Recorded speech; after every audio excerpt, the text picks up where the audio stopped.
m'appelle Laure Coignus, j'ai 24 ans, je suis actuellement arbitre de haut niveau pour la Fédération française de basketball. À côté de ça, j'ai un travail, je suis responsable d'un service prévention et sécurité au travail pour une collectivité. Il faut avoir un minimum d'organisation pour pouvoir concilier vie personnelle, vie professionnelle et aussi la vie d'arbitre de haut niveau. J'ai commencé l'arbitrage il y a 7 ans. Un peu par hasard malheureusement parce que j'ai eu une grave blessure au niveau de la cheville qui m'a écarté pendant plus de 9 mois des terrains de basket. Et lorsque je suis revenue, j'ai pris beaucoup de recul sur le jeu parce qu'avant j'étais dans un pôle espoir, dans un centre de formation et du coup je me suis rendu compte qu'il y avait autre chose à côté du basket. Je me suis remis à jouer dans mon club un peu d'enfance en région, en cadette et je me suis dit allez, pourquoi pas voir autre chose dans le basket et je me suis mis un petit peu plus à l'arbitrage. Puis je me suis tout de suite pris au jeu lors de la formation arbitre département et après la première année arbitre département et après ainsi de suite, ça s'est enchaîné région, championnat de France, en passant par les stages nationaux qui m'ont amené jusqu'à être arbitre de haut niveau la saison passée. Bien évidemment, on aimerait tous aller vers le plus haut niveau français masculin, la JP Elite, qu'aujourd'hui est déjà le plus haut niveau français féminin en Ligue féminine. J'ai cette chance-là du coup d'être aujourd'hui à Bercy. C'est sûr qu'au départ on est tout excité, il y a beaucoup de plaisir et moi je vais essayer de garder la notion de plaisir et profiter de l'instant. Mais après, au-delà de ça, il faut faire une performance, je pense, digne de cet événement et de laisser les joueuses s'exprimer. Très contente d'être là et de faire un match vraiment de haut niveau comme celui qu'on va avoir tout à l'heure. Et après, voilà, c'est une préparation un peu à l'identique des matchs tout au long de la saison. Mais surtout, voilà, ne pas se faire voir ce soir, ce sera le maître mot et d'intervenir vraiment pour le jeu et au service du jeu. C'est ma priorité ce soir.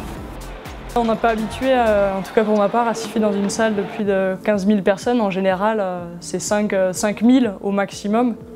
Et la plupart du temps, c'est 2-3 000, voilà, là ça va être encore autre chose. Entre un match féminin et un match masculin, on va peut-être pas siffler de la même façon, ne serait-ce juste par rapport à l'intensité des contacts. Chez les hommes, c'est bien plus intense. Et du coup, notre curseur pour dire ça on tolère ou on ne tolère pas, il va être un petit peu plus élevé. Parce qu'un homme va peut-être plus arriver à jouer avec certains contacts par rapport à des femmes.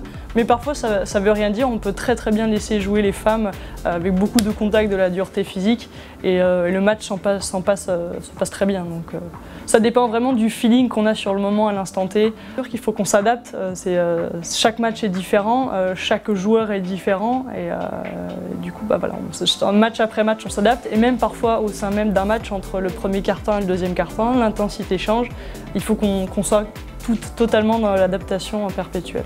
L'avenir dans l'arbitrage aujourd'hui, c'est vrai que j'aimerais, comme je le disais tout à l'heure, intégrer d'ici les 2-3 ans le groupe JP Elite et puis faire mon bonhomme de chemin dans cette division. Après, en Pro B, c'est vraiment devenir comme une arbitre un petit peu plus référence, parce que là je viens d'arriver dans la division, tout le monde ne me connaît pas encore un peu et voilà, pareil pour la Ligue féminine, vraiment pas de la maîtriser, mais d'être un peu plus à l'aise encore plus sur chaque match et continuer à siffler sur ces niveaux-là. Chaque arbitre de haut niveau, je pense, a une petite touche. Moi, j'ai pas de modèle particulier, mais chacun m'inspire quelque chose à certains moments. Par exemple, je prends le cas de David Chambon, avec qui j'ai toujours rêvé d'arbitrer et j'espère un jour arbitrer avec lui. C'est la force tranquille. Et Diviator, où lui, c'est par son physique, son charisme, il en impose un peu plus. Voilà, chaque arbitre a quelque chose et apporte sa personnalité et qui fait que aussi on est tous individuels. Je pourrais jamais être une Ediviator ou un David Chambon ou une Carole Delaunay avant, c'est pas possible, je serai et je resterai Laure Coignus avec ma personnalité. Alors, si je devais donner un conseil à des jeunes arbitres et des jeunes femmes arbitres, c'est surtout de prendre son courage à deux mains, parce que c'est jamais évident de mettre un sifflet à la bouche et de décider sur un terrain, parce qu'au final c'est nous qui décidons d'arrêter le jeu ou de le laisser continuer. Et une fois qu'on arrive à passer ce cap-là, Je pense que ça apporte une confiance supplémentaire à des personnes qui peuvent être un petit peu introverties et ça permet aussi de rencontrer de belles personnes, rencontrer d'autres cultures parce que j'ai la chance par la fédération de m'envoyer sur des stages à l'international et on rencontre beaucoup de personnes, on s'ouvre un petit peu, on a une plus grande ouverture d'esprit et puis ouais, c'est très enrichissant humainement.